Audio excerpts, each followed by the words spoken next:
اگر تا حال گوشفیل آماده نکردین دوستای عزیز، این طریقه درست کردن گوشفیل است که بسیار ساده و اقتصادی می باشه که من حال براتون نشان میتم که به کدام طریق شما این گوشفیل آماده بسازین. سلام خدمت تمام دوستان عزیزان، شما را خوش آمدید میگم به چینل آشپزی با ریحان.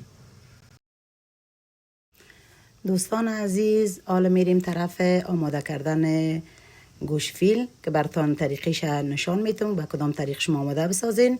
اولین چینل است که ما ای را درست کردیم و حمایت شما را سخت ضرورت دارم و از شما میخوایم، از شما دوستای گرامی که لایک کنین، کامنت و سابسکرایب، به خاطر که شما میفهمین که این چینل ما البته در افغانستان می باشه و به کمک و حمایت شما سخت ضرورت دارم. دوستای عزیز، اول ما دانه تخم در بین یک کاسه یا تشت مندازیم، میره خوب به هم میزنیم تا زردی و سفیدیش همه با هم مخلوط شون که درست امی گوشفیل ما اما تا نرم و به شکل درست و خوبتر تهیه شود.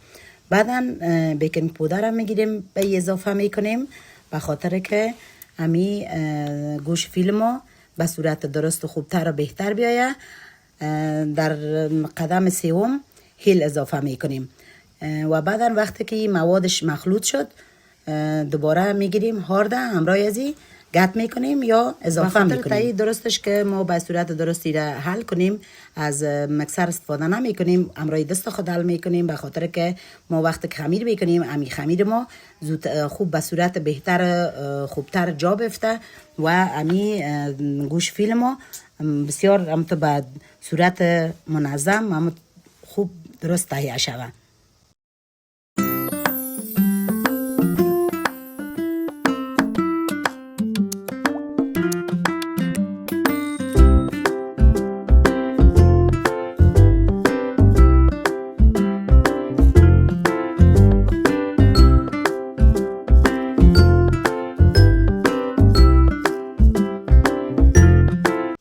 به خاطر که امی گوشفیل ما صحیح مشت شوه، ما از آب استفاده نمی کنیم، از شیر استفاده می کنیم به خاطر که گوشفیل ما نرم بیایه. اگر از آب استفاده کنیم وقتی که ما پخته کنیم یکی دو روزانه این خدا یک قسم سخت می سازه. دوستای عزیز، روغن به قدر ضرورت مندازیم به خاطر که شیرم چرب است، تخمم به ما اندازه مندازیم که از این اگر اضافه تر بندازیم خمیر ما بسیار چرب می آید و به صورت درست مشتش میکنیم که امرای خمیر خوب روغن ما حل شود.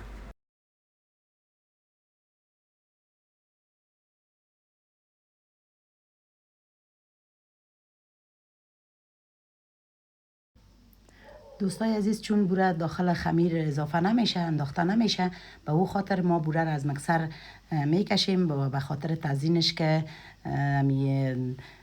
درستتر مقبولتر بیایه ما بوره را از مکسر میکشیم و بر روی گوشفیل اضافه میکنیم. دوستای عزیز، بعد از بسیار فکر کردن خواستم که یک یوتیوب چینل درست کنم و غذاهایی که من یاد دارم در این طول عمر پخته کردیم و میخوایم که با دوستا شریک بسازم. تماما نمی غذاهای البته وطنی که ما و شما همیشه چون حواسانه ها را زیاد مردم انتخاب میکنن، زیادتر میخورن، خواستم که از امی ابتدا چون یوتیوب چینل جدید شروع کردیم به او خاطر خواستم از شیرینی شروع کنم، همراهتان یک مزاح کنم که دانه همه را با شیرینی شیرین کنم. دیگه جهان سپاس که حوصله کردین، با حوصله مندی زیاد یوتیوب چینل من شما تماشا کردین. انشالله از شما یک خواهش کوچک دارم که مرا حمایت کنین، تنها نمانین و همیشه مرا راهنمایی کنین. دوستای عزیز، بعد از 10 دقیقه دادن خمیر ما خمیر چی میکنیم؟ زغاله میکنیم و زغالای بسیار کوچک که به صورت درست از ماشین کشیده شوه.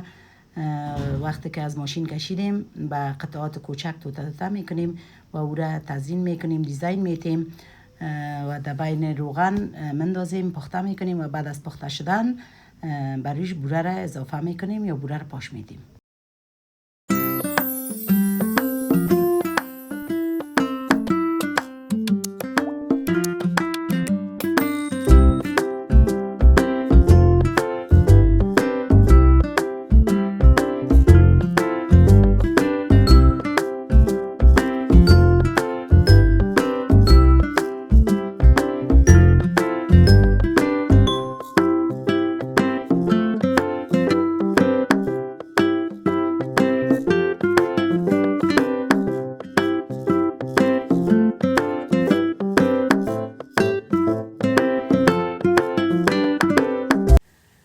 جهان سپاس دوستای عزیز از اینکه شما تا این دقیقه یا تا این دم همراه ما همراه بودین. از حوصله مندیتان یک جان تشکر.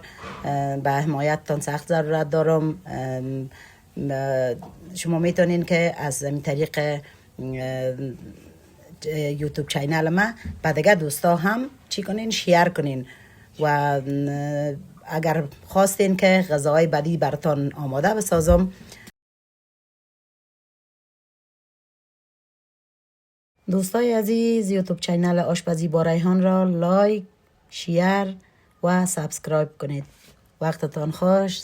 جهان سپاس.